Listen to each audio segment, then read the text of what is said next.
Bonjour, je m'appelle Dimitri Batani, je suis prof à l'Université de Bordeaux et je travaille au laboratoire CELIA, le centre d'études de laser intense en Aquitaine. Le CELIA a été créé il y a 15 ans et travaille sur le développement des lasers de domaine et aussi sur les applications. Une application très importante sur laquelle je travaille avec mon groupe de recherche est la fusion à confinement inertiel, la FCI. Pour parler de FCI, il faut aussi parler du LMJ, le laser mégajoule en construction sur le site COA du CESTA, au Barp, à côté de Bordeaux. L'LMJ est un laser énorme. Son bâtiment a la même longueur que la Tour Eiffel, il est aussi haut que l'Arc de Triomphe à Paris.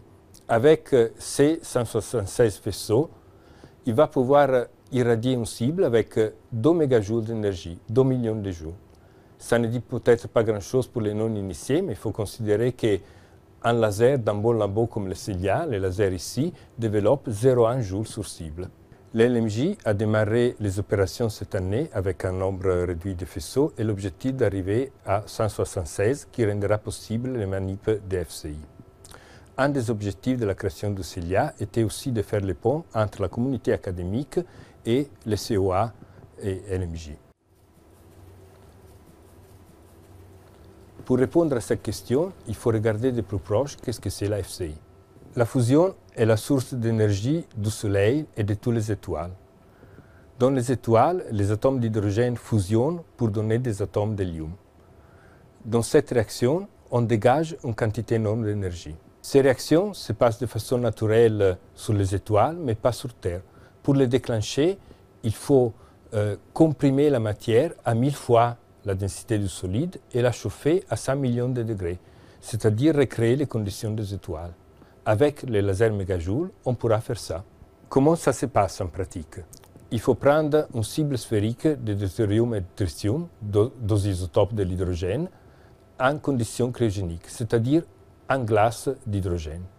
Cette cible est irradiée par les faisceaux laser du LMJ qui provoquent l'évaporation et l'expansion rapide des couches superficielles. Par réaction, le reste du matériel est fortement poussé vers l'intérieur. On a produit une implosion. À la fin, dans la matière comprimée, on va avoir les réactions de fusion nucléaire. C'est un processus qui marche très bien en laboratoire, seulement qu'aujourd'hui, on n'arrive pas à produire plus d'énergie de celle qui était nécessaire pour comprimer et chauffer la matière. Avec les LMJ, on va pouvoir dépasser ce qu'on appelle la seuil d'allumage, c'est-à-dire produire plus d'énergie par les réactions de fusion de l'énergie du laser. Moi et mon groupe, nous travaillons donc sur la FCI. Parce qu'il ne s'agit pas seulement de développer de grands lasers comme l'LMJ, mais aussi de découvrir la meilleure façon de les utiliser. Et ça implique des études poussées de physique. En même temps, avec l'LMJ, on peut recréer les conditions de la matière dans les étoiles. Et si on pousse un peu moins fort, les conditions de la matière dans les planètes géantes. Et ça, c'est très intéressant pour l'astrophysique et la planétologie. On fait un exemple.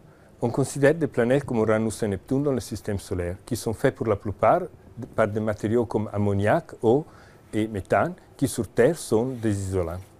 En même temps, sur ces planètes, on a mesuré des champs magnétiques très forts et donc on se pose la question de leur origine. Sur Terre, le champ magnétique est produit dans les noyaux et donc par le fer, matériel conducteur.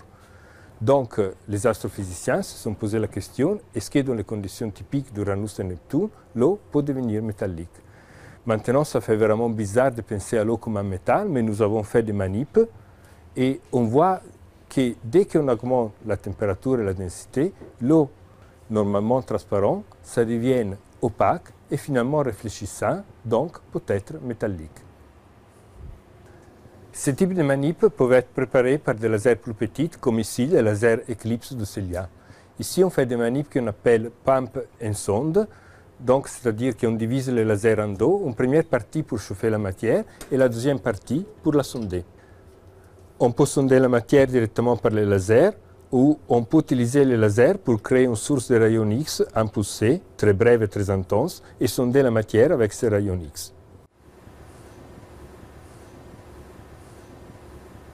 Oui, justement, on pense de pouvoir développer des sources de rayons X et des protons accélérés par laser qui seront utilisables dans le domaine médical. Et un jour, peut-être, la fusion par confinement inertiel va remplacer les centrales nucléaires par une source d'énergie abondante et sans déchets nucléaires.